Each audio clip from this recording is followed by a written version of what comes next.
Et salut tout le monde, j'espère que vous allez bien. Aujourd'hui, on se retrouve pour le 8e épisode de Coder. C'est facile. Aujourd'hui, on va voir les remote events avec le côté local et le côté serveur.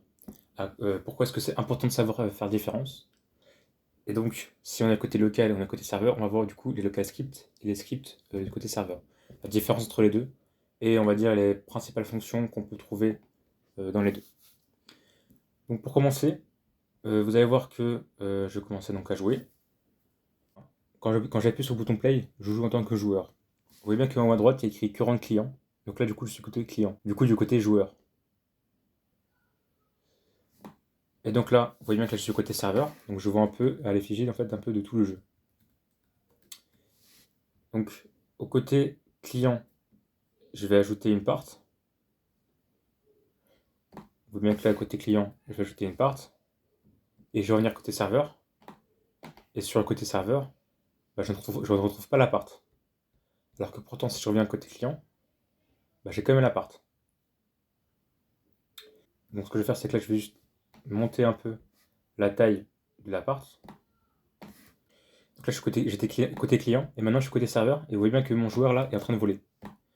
En fait, je ne veux pas la part. Or que je sais que côté client, mon joueur est sur une part. Bah, en fait, c'est ce qu'on appelait les informations qui sont automatiquement replicated. Donc, qui sont automatiquement répliquées. Donc, la position du joueur est une information qui est automatiquement répliquée. Donc, en fait, la position du modèle du joueur, donc, autrement dit, la position du caractère du joueur, qui sera automatiquement répliquée. Donc, répliquée donc, du côté serveur au côté client et du côté client au côté serveur, dans les deux cas. Les animations aussi sont automatiquement répliquées. Donc on verra un peu plus tard comment on peut faire des animations, etc. Avec les keyframes, etc. Plus tard, ne vous inquiétez pas. Donc voilà. Donc on a un peu vu donc, la différence entre le côté client et le côté serveur. Alors peut-être que pour l'instant c'est un peu flou. Je vais vous donner un autre exemple. Euh, Par exemple, vous avez trois joueurs et il y a une porte qui est codée et qui est fermée. Sauf qu'il n'y a qu'un seul joueur qui a le code et du coup, il va pouvoir le taper à l'intérieur dans la porte. Mais le problème, c'est que ça va se passer localement. Donc au final, il n'y aura que lui qui pourra pouvoir passer la porte, mais ses deux amis non. Alors du coup, il va falloir retourner côté serveur pour que là, les trois joueurs puissent passer la porte. Enfin, autrement dit, toutes les informations du serveur sont automatiquement répliquées dans tous les locales, donc dans tous les clients. Autrement dit, dans tous les jeux, dans tous les joueurs, pardon. Donc c'est pour ça qu'on préfère faire côté serveur et ne pas faire côté client. Contrairement au côté client, qui est fait pour chaque joueur, et chaque joueur en fait n'aura pas le même résultat, et ne fera pas la même chose. Peut-être que c'est toujours pas très clair pour l'instant, mais au fil du temps, vous verrez par d'autres exemples.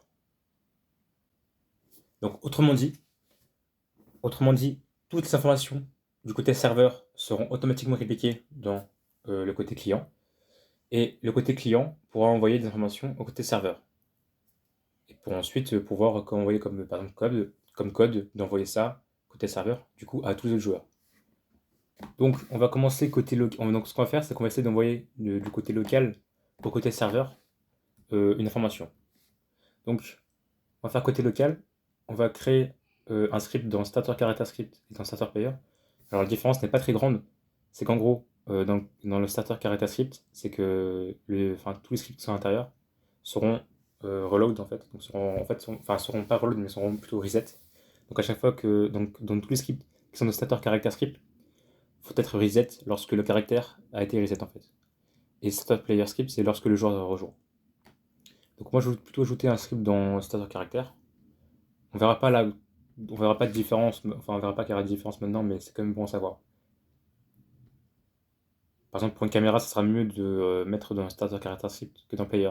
Ça, on va orienter la caméra sur le caractère. Donc le cascript, donc du coup, vous voyez bien qu'il y a une espèce de logo PC qui définit bien que c'est localement.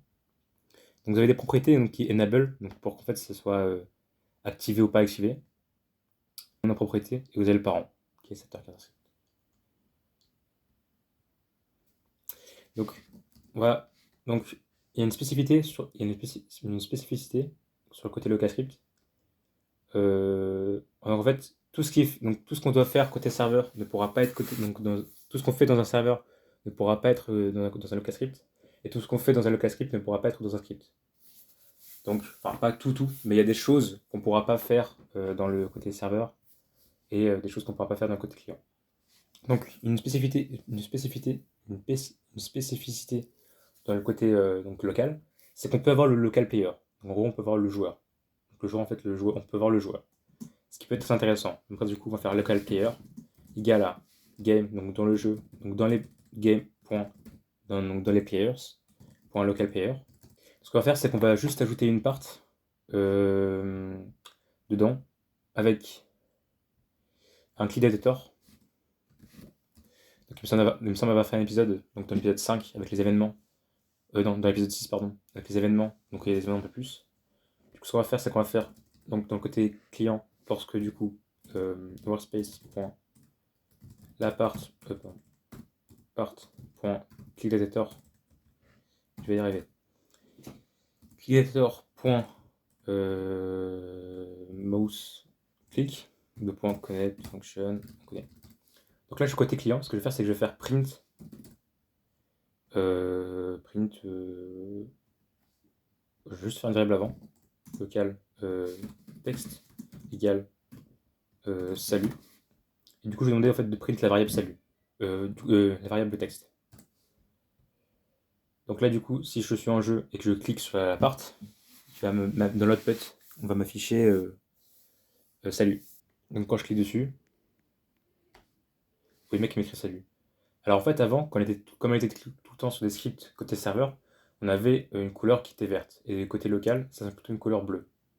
Donc quelque chose qui est très intéressant à savoir. Sauf que nous, j'aimerais en fait faire ce bout de code là, d'afficher la valeur de texte, mais dans le côté serveur. Du coup, on va utiliser justement des remote events. Donc remote events, des événements pour pouvoir changer de côté. Donc en fait, les remote events, ça sert à quoi? Ça sert en fait d'envoyer l'information de côté local au côté serveur, ou alors autrement, ou alors plutôt à l'inverse, pardon, du côté serveur au côté client. Du coup, je préfère donc poser les remote events dans les replicated storage. Comme ça, en fait, des deux côtés, le côté client et le côté serveur, peuvent accéder. Comme ça, en fait, je pourrais switch. Par exemple, sur le serveur storage, ça sera seulement pour le côté serveur. Et ça serait ballot, en fait, de ne pas pouvoir laisser le côté client en même temps. Donc, on va ajouter un remote event, ici. Je vais le renommer en remote, tout court. Remote, remote click. Voilà.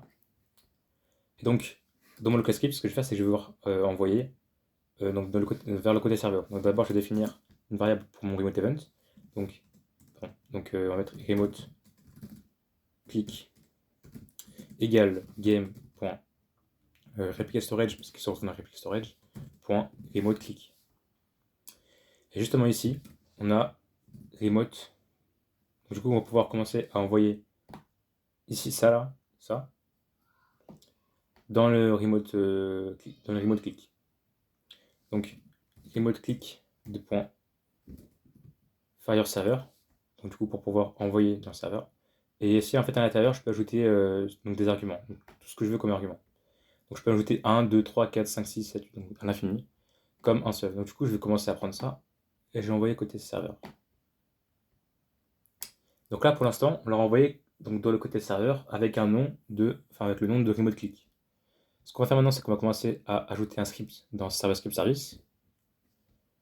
Et du coup, là maintenant, on est côté serveur. Et ce qu'on va faire, c'est que du coup, lorsque on envoie une information du côté du client, on va pouvoir recevoir l'information du côté serveur pour pouvoir exécuter le code qu'on demande.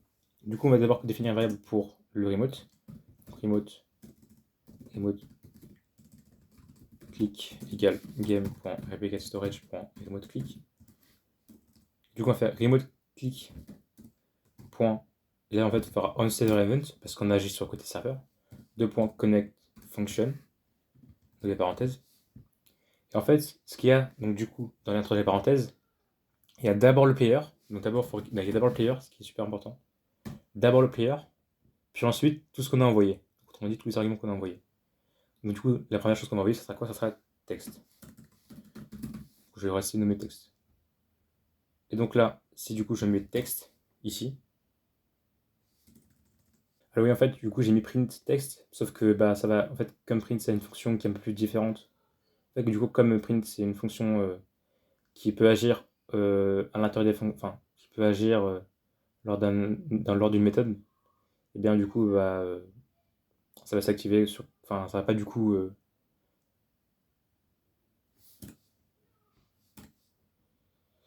Donc ce qu'on va faire, c'est qu'on va juste envoyer texte, plutôt. Parce que si on fait print text, bah, ça va afficher seulement côté client, puisque bah, on demande d'afficher une valeur alors qu'on est en plein envoi. Et du coup ici, donc après avec l'argument, on pourra récupérer du coup l'argument qu'on a envoyé. On va faire du coup print là, texte. Et vous allez voir que lorsque je vais cliquer sur le mouse clic, non, lorsque je vais cliquer sur le clic datateur, bah justement là, je vais pouvoir recevoir l'information texte, mais du côté serveur. Et du coup, moi de mon côté client, je vais pouvoir récupérer l'information. Donc ici, quand je clique dessus, je vois qu'il est écrit salut, et qu'on a la couleur verte, du coup du côté serveur. Donc voilà, c'était tout pour aujourd'hui. Donc là, c'était un peu tout pour aujourd'hui. Ce qu'on va faire, c'est que je vais vous donner un exercice, ou plutôt, on va donner par exemple un exemple lorsqu'on aura besoin de voir d'être d'un côté client et d'un côté serveur.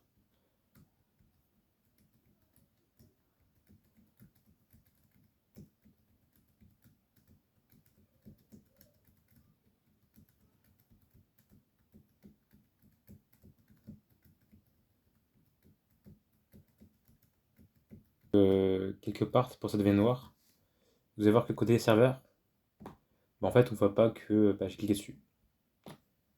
On voit bien que ça se passe seulement pour le joueur, pour moi en fait. Seulement. Et du coup, ça se passera seulement pour moi, mais chez les autres joueurs, bah, ils ne le verront pas aussi en fait.